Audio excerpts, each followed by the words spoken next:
কুম্ভর জলে স্নান কিংবা মায়ের দর্শন সব কিছু করতেই কিন্তু ভাগ্যের প্রয়োজন হয়।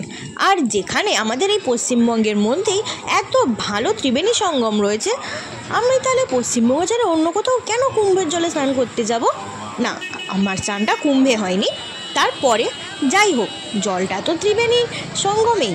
আর সেই চান করার পরেই কিছু সামান্য ডিস্টেন্সে যেখানে আমি বড় মার দর্শন পাবো, আমি কেন যাব না? ধর্ম যার যার, বড় মা তো সবার। আর সেই বড় মার দর্শনের পরেই আরও একটা ফেমাস জিনিস মানুষের কাছে, ফুচকা গ্রামটাও ঘুরে দেখা হয়ে যাবে।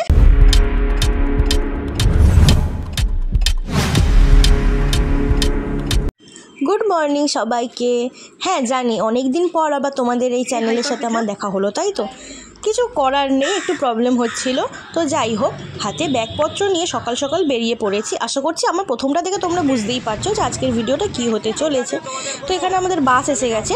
এটা হচ্ছে আমাদের ফ্যামিলি ট্যুর। তো বাস যথাসময় ছেড়ে দিয়েছে আর আমরাও চলে যাচ্ছি আমাদের গন্তব্যস্থলের দিকে। এটা যেহেতু আমাদের ফ্যামিলি ট্যুর, এই বাসটায় যারা যারা রয়েছে তারা কিন্তু সবাই আমাদের পরিবারের লোকজন। এখানে কিন্তু অন্য কোনো ট্যুর ফ্যামিলি নেই। আজকে কিন্তু আমরা একসাথে তিনটে জায়গা ঘুরবো। প্রথমে আমরা চলে যাচ্ছি ত্রিবেণী, মানে হুগলি ত্রিবেণী। তো চলে এসেছি আমরা ত্রিবেণী ঘাটে। এখানে দেখো প্রচুর দোকান রয়েছে। এখান থেকে কিন্তু তোমরা চাইলে, পাশে মন্দির আছে, সেই মন্দিরে পুজো দিতে পারো এখান থেকে জিনিসপত্র কিনে। তারপর স্নান কমপ্লিট করে আমরা এখন একটা টোটো নিয়ে, অটো না, আমরা ম্যাজিক নিয়েছিলাম, সরি। এখানে তোমরা টোটো, অটো, বাস সব কিছুই নিতে পারো। আমরা সোজা চলে যাচ্ছি নৈহাটি বড়মার কাছে। তো ফাইনালি আমরা নৈহাটি বড়মার কাছে চলে এসেছি। আর আজকের আমরা জানতামই না যে নৈহাটিতে সবথেকে বড় অন্নকূট চলছে। সত্যি বড়মার কিন্তু আশীর্বাদের হাত আমাদের মাথায় রয়েছে বলেই এই এত বড় অন্নকূটটা আমরা দেখতে পেলাম, যেটা সাধারণত মানুষ পারে না, সেটাই আমরা দেখতে পেলাম। তো যাই হোক, তো প্রথমে ভিড় ছিল বলে আর মায়ের কাছে অন্নকূট চলছিল বলে দরজা বন্ধ ছিল, তাই আমরা প্রথমে পুজো দিতে পারিনি। তারপর কিন্তু মায়ের মন্দির 2টো থেকে খোলার কথা ওরা বলেছিল। সাধারণত অন্য সময় 1টা থেকে 3টে অবধি বন্ধ থাকে, 3টের পর আবার খোলা হয়। তো আমরা লাইন দিয়ে ভিতরে ঢুকে এসেছি। আর এই হচ্ছে আমাদের বড় মা। সত্যি দেখুন, দেখলে কিন্তু মন একদম জুড়িয়ে যাবে। তো বড় মাকে দেখার পর এখানে অন্নকূট রয়েছে, এই যে অন্নকূট।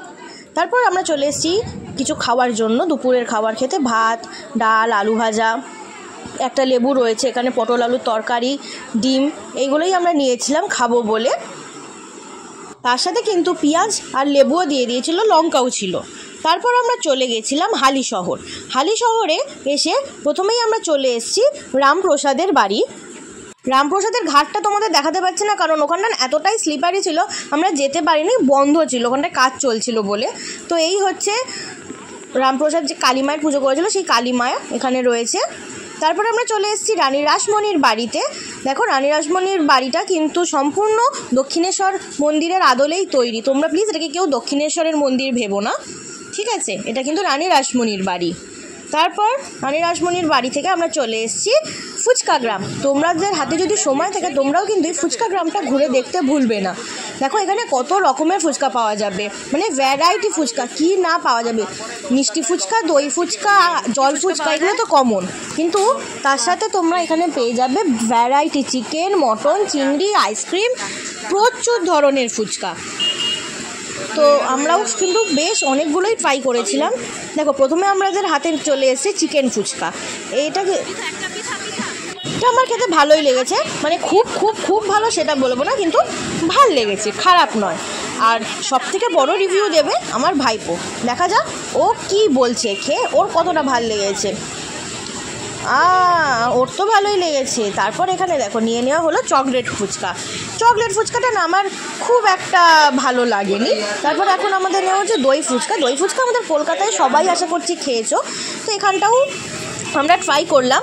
এদের একটাই স্পেশালিটি, সবের মধ্যে একটু শসা গ্রেট করে দিচ্ছিল, যেটা খুব খারাপ লাগছিল না, আবার খুব ভালো তাও লাগছিল না, মোটামুটি লাগছিল। তারপর এখানে দেখো নিয়ে নেওয়া হচ্ছে লোটে মাছের ফুচকাটাও কিন্তু আমাদের খুবই ভালো লেগেছে। দেখো, লোটে মাছটাকে কিন্তু ওরা খুব যে বেশি দিচ্ছে তা না, ফুচকার মধ্যে পরিমাণ মতো দিচ্ছে, যেটা তোমাদের মুখে যতবার তোমরা চেবাবে ততবার কিন্তু লোটে মাছগুলো সুন্দরভাবে তোমাদের মুখে পড়বে।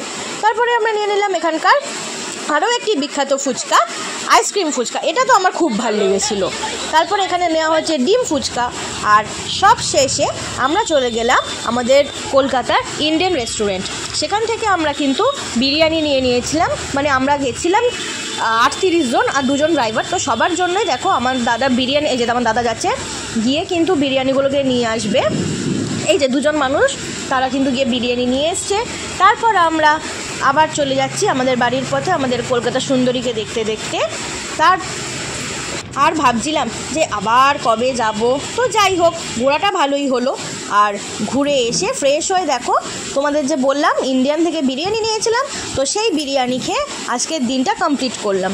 তোমাদের যদি ভিডিওটা ভালো লেগে থাকে অবশ্যই কমেন্টসে জানিও, আর চ্যানেলটা সাবস্ক্রাইব করতে